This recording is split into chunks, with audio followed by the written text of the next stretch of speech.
하는 사람들이 세게 추궁하고 막 증거 수집도 막 열심히 하고 이러니까 이게 지금 진행되는 것 말고도 또 내가 무슨 뭐 걸릴 게 있나 하는 불안감에 초조하고 이러다가 그런 극단적인 선택도 하는 것이지. 하지만 윤 전 대통령은 특검이 첫 조사 후 8일 만에 구속영장을 청구하자 무리하게 서둘러 영장을 청구했다고 비판했는데요. 윤 전 대통령이 중앙지검장이던 당시 이른바 다스 실소유 의혹으로 수사를 받은 이명박 전 대통령은 첫 조사 5일 만에 구속영장이 청구됐습니다. 또 사법농단 사건으로 수사를 받은 양승태 전 대법원장은 닷새 사이에 3차례씩 조사를 받았고 첫 조사 기준으론 7일 만에 구속영장이 청구됐습니다. 윤 전 대통령이 직접 영장을 청구한 건 아니지만 수사를 주도했었던 국정농단 사건의 박근혜 전 대통령도 첫 조사 뒤 6일 만에 구속영장이 청구됐습니다. 윤 전 대통령 측은 또 특검 수사에 대해 범죄가 성립도 안 된다고 혐의를 부인하며 영장 청구를 비판하고 있는데요. 이명박, 양승태, 박근혜 세 사람 모두 혐의를 부인하는 건 마찬가지였지만 모두 영장이 청구됐고 예외 없이 구속됐습니다. 윤 전 대통령은 지난 4월 첫 내란 사건 재판 당시 수사 기록이 7만 쪽이라 정리도 안 되는데 이래가지고 재판이 되겠느냐고 주장하기도 했습니다. 하지만 윤석열 중앙지검장이 공소 유지한 이명박 전 대통령 사건의 수사 기록은 8만 쪽, 박근혜 전 대통령은 12만 쪽이었습니다. 알고 보니 손구민입니다. 올해 초 윤석열 전 대통령에 대한 체포영장 집행을 막겠다며 극우단체들과 함께 한남동 관저 앞으로 몰려갔던 국민의힘 의원 45명. 기억하실 텐데요. 그런데 이들 역시 특검 수사 대상이 될 수 있다는 지적이 국민의힘 내부에서도 나오고 있습니다. 공천 개입 문제로 압수수색을 당한 윤상현 의원 외에도 수사를 받을 의원은 더 늘어날 수 있다는 겁니다. 김상훈 기자가 짚어봤습니다. 지난 1월 6일 윤석열 전 대통령에 대한 1차 체포영장 기한이 만료되던 날 서울 한남동 대통령 관저 앞으로 국민의힘 의원 45명이 몰려들었습니다. 최근 압수수색을 당한 윤상현 의원과 출국 금지된 김선교 의원, 대선 후보 경선에 나섰던 나경원 의원은 물론 현재 원내대표인 송원석 의원도 있었습니다. 불법적인 체포영장의 집행에 대해서는 단호히 이러한 부분에 대해서 문제점을 지적하고 당시 윤 전 대통령의 체포를 막아섰던 의원들은 6개월이 지난 오늘은 서초동 아크로비스타에도 법원 앞에도 모습을 드러내지 않았습니다. 그 시각 국민의힘 의원총회에 참석해 자신들을 향해 조여오는 특검의 수사망에 머리를 맞대야 했기 때문입니다. 압수수색이라든지 출국 금지라든지 정치 특검의 부당한 야당 탄압, 정치 보복에 대해서 우리 당 모든 의원들이 행동을 함께 하도록 제안을 드리고 하지만 국민의힘 안에서조차 관저 앞에 몰려갔던 45명의 의원들이 특검 수사 대상이 될 수 있다는 지적이 나왔습니다. 내란 특검이 지금 시작됐지 않습니까? 네. 특검 수사 대상에 오를 수도 있는 인물입니다. 청산의 대상은 45 플러스 알파라고 보시면 되겠습니다. 조국혁신당도 특검 수사로 고구마 줄기처럼 혐의가 나와 국민의힘이 위헌 정당인 게 밝혀질 것이라고 공세 수위를 높였습니다. 계엄 당일 윤 대통령과 통화한 추경호, 나경원 의원, 윤석열 체포를 막겠다며 관저로 달려간 의원들 줄줄이 포토존에 설 것입니다. 민주당도 왜 비정상적인 방향으로 당이 운영됐는지부터 자성해야 한다며 윤 전 대통령과 국민의힘을 통째로 비판했습니다. MBC 뉴스 김상훈입니다. 보신 것처럼 특검의 수사가 윤석열 전 대통령 부부를 넘어 국민의힘 의원들로 향하고 있습니다. 더불어민주당은 이들에 대한 체포 동의안이 국회로 넘어오면 모두 통과시키겠다며 불체포 특권 포기 약속을 지키라고 압박했습니다. 이기주 기자입니다. 윤석열 전 대통령의 비상계엄 선포로 국회에 계엄 해제 의결이 시급했던 지난해 12월 3일 밤 당시 국민의힘 원내대표였던 추경호 의원은 소속 의원들을 국회 본청이 아닌 당사로 모이라고 지시했습니다. 결국 국민의힘 의원 대부분이 계엄 해제 의결에 불참했고 밖에 당사에 있는 우리 의원들과 계속 소통하고 우리 의원들의 입장을 정해야 하기 때문에 여러 가지 많았습니다. 이 과정에서 추 의원이 윤 전 대통령과 통화한 사실이 드러나는 등 추 의원은 내란방조 의혹으로 특검의 수사선상에 올랐습니다. 김건희 씨의 공천 개입 의혹에 연루돼 압수수색을 받은 윤상현 의원은 물론 김영삼이 그냥 사선위원에다가 경선 때도 열심히 뛰었는데 좀 해주지 뭘 그러냐. 내가 상현이한테 내가 한 번 더 얘기를 할게. 걔가 공관위원장이니까. 양평고속도로 특혜 의혹을 받는 김선교 의원까지 특검의 수사가 전방위로 확대되면서 이제 관심은 국민의힘 현직 의원들에 대한 신병 확보 여부로 쏠리고 있습니다. 더불어민주당은 지난 2013년 국민의힘 의원들이 당시 이재명 민주당 대표를 압박하기 위해 불체포 특권 포기 각서를 썼던 사실을 상기시키며 전방위 압박에 나섰습니다. 불체포 특권을 포기하겠다라면서 이 서약서에 서명한 일이 다시 화제가 되고 있습니다. 국민께 드린 이 약속은 잊지 마시기 바랍니다. 국민의힘은 불체포 특권 포기 약속은 여전히 유효하다면서도 특검의 수사가 합리적이지 않다고 반발하고 있습니다.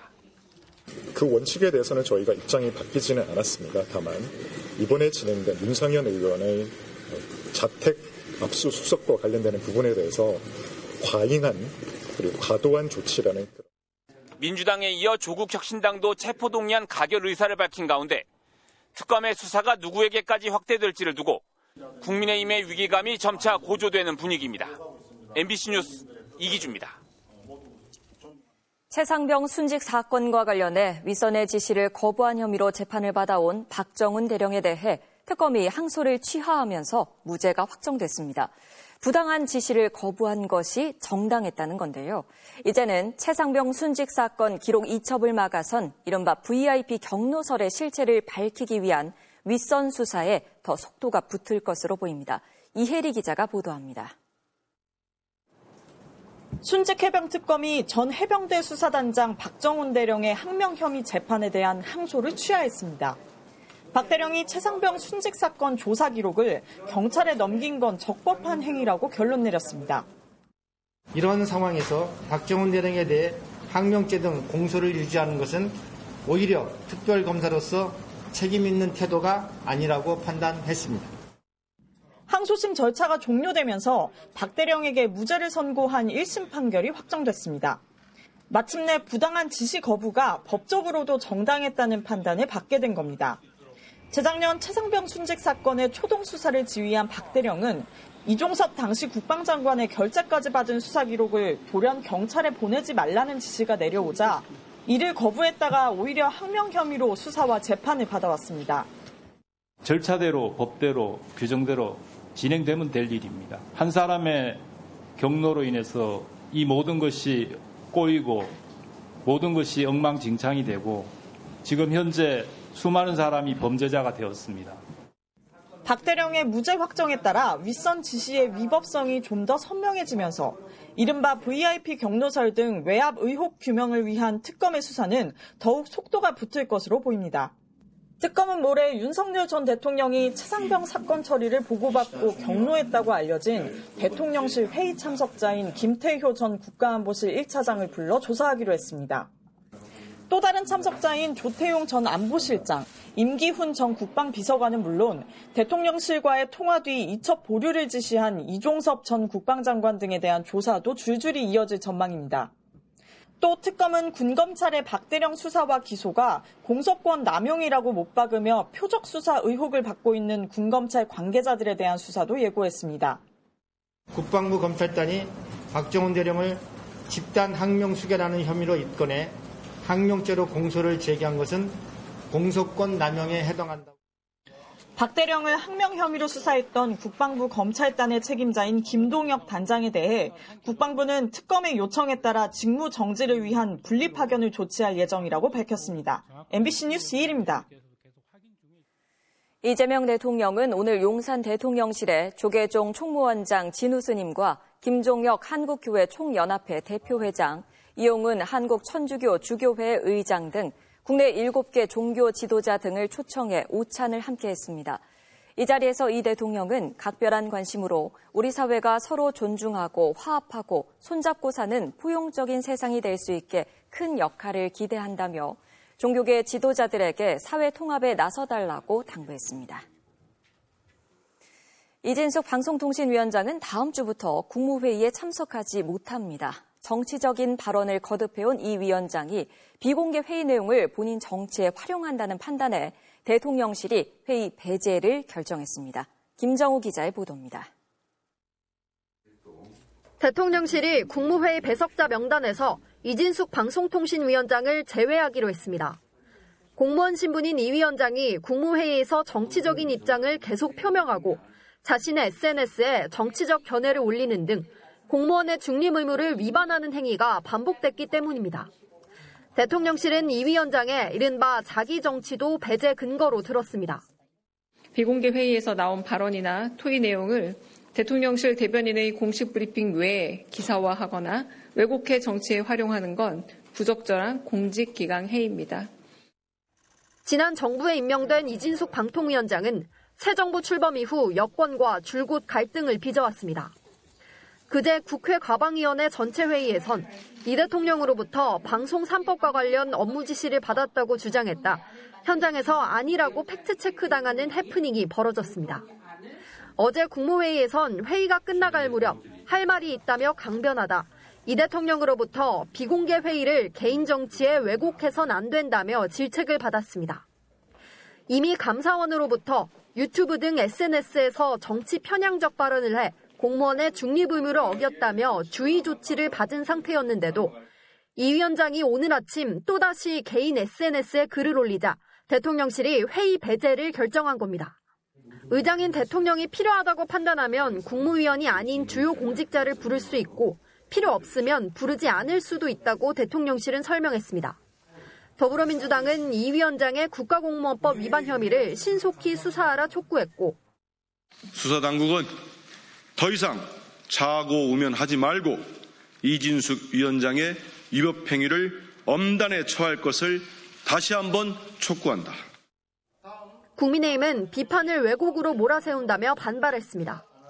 이런 가운데 이 위원장은 기자들과 만나 국무회의에 참석하지 못하게 돼 아쉽다면서도 임기는 내년까지라며 사퇴 요구에는 응할 의사가 없다고 밝혔습니다. MBC 뉴스 김정우입니다. 전국 대부분 지역에 열흘째 폭염특보가 계속되고 있습니다. 어제 비가 많이 온 지역들에서도 무더운 날씨는 이어졌는데요. 자, 현재 상황은 어떤지 도심에 나가 있는 기자 연결하겠습니다. 자, 고병찬 기자, 지금 상황 전해주십시오. 네, 조금 전 해가 졌는데도 낮 동안 달궈진 공기가 식을 줄 모릅니다. 자동기상 관측장비 기록을 보면 오늘 가장 더웠던 곳은 경기 파주로 38.8도였는데요. 서울은 어제 37.8도에 이어 오늘 낮 최고 36도까지 올라갔습니다. 제가 낮 동안 서울 도심을 돌아다녀 보니 정말 찜통 같은 더위였습니다. 오늘 낮 2시 광화문 광장, 여러 상 카메라로 비춰봤습니다. 달궈진 광장 바닥과 세종대왕상이 노랗게 나옵니다. 50도를 넘는 겁니다. 장시간 노출되면 화상을 입을 수도 있는 온도입니다. 광장 한가운데 있는 벤치입니다. 손을 가까이 대보기만 해도 이렇게 열기가 느껴지는데요. 온도계로 표면 온도를 재보니 64도에 이릅니다.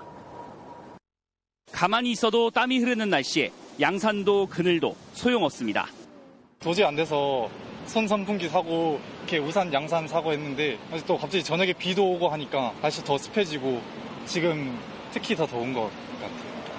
또 나오자마자 훅 엄청 더워요. 숨도 턱 막히는 느낌이고 약간 습하기도 해가지고 걸을 때 좀 물속을 걷고 있는 느낌이 많이 드는 것 같아요. 청계천물에 잠시 발이라도 담가보지만 더위를 식히기에는 역부족입니다. 오늘 너무 더워가지고 청계천에 노전교에서 나가는 순간 너무 덥지 않겠습니까? 나가기 싫어요. 한국을 찾은 관광객 가족은 생전 처음 느껴보는 더위에 혀를 내둘렀습니다. Since we come from Germany, we are not used to this 70-80% humidity. It's very hot. It's very hot. It's too hot, actually. 전국 대부분 지역에 폭염특보가 발효 중인 가운데 폭염의 기세는 한동안 이어질 것으로 보입니다.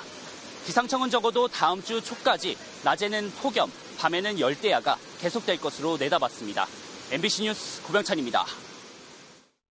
전국 곳곳에서 폭염으로 인한 사건 사고도 잇따랐습니다. 전철이 지연 운행되고 대형 상가 실외기 화재로 수백 명이 대피한 곳도 있습니다. 강은 기자가 보도합니다. 서울 지하철 1호선 용산역. 오늘 오후 2시 반쯤 동인천에서 용산 방향으로 향하던 급행열차 운행이 차질을 빚었습니다.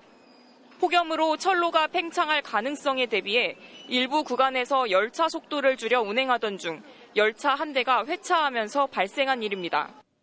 다음 동인천행 급행열차는 55분 차라고 급한 사람들은 다른 차를 타라고 안내방송이 나오고 그냥 끊어지더라고요. 오후 2시 21분 용산역 도착 예정이던 열차가 오지 않으면서 시민들은 승강장에서 길게는 30분 넘게 기다려야 했습니다. 코레일 측은 선로 팽창이 우려돼 열차 속도를 늦추다 발생한 일이라면서 나머지 열차는 모두 정상 운행했다고 밝혔습니다. 코레일 매뉴얼을 보면 철로 온도가 60도 이상이면 일반 열차는 시속 60km 이하로 서행해야 하고 64도를 넘기면 운행을 중지할 수 있도록 규정돼 있습니다. 이번 폭염 여파로 열차 운행에 차질을 빚은 건 오늘이 처음은 아닙니다. 어제 오후 6시쯤 서울 경의중앙선 수색역 인근 철로가 미세하게 휘면서 40분간 열차 운행이 중단됐습니다. 현장 점검 결과 안전엔 이상이 없다는 판단에 따라 운행이 재개됐습니다. 오늘 낮 12시 반쯤에는 광주에 있는 대형 상가 건물의 실외기에서 불이 났습니다. 불은 20분 만에 꺼졌지만 400여 명이 급히 대피하는 소동이 벌어졌습니다. 폭염에 달궈진 실외기가 화재 원인으로 추정되고 있습니다. MBC 뉴스 강은입니다. 아무리 날씨가 더워도 방화복을 입어야 하는 소방관들인데 여름철이 겨울보다 더 바쁘다고 합니다. 폭염과 사투를 벌이는 소방관들의 하루를 정한솔 기자가 동행 취재했습니다. 낮 최고 기온이 38도에 육박한 어제 차량 화재 신고가 들어왔습니다.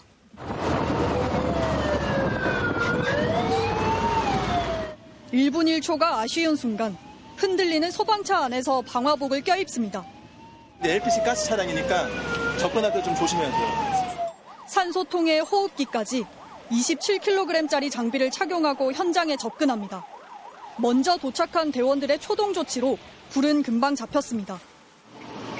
잠깐 나갔다 오셨는데도 땀범벅이 되셨어요. 어쩔 수 없어요. 여름에는 너무 더워가지고 옷 자체도 너무 더우니까.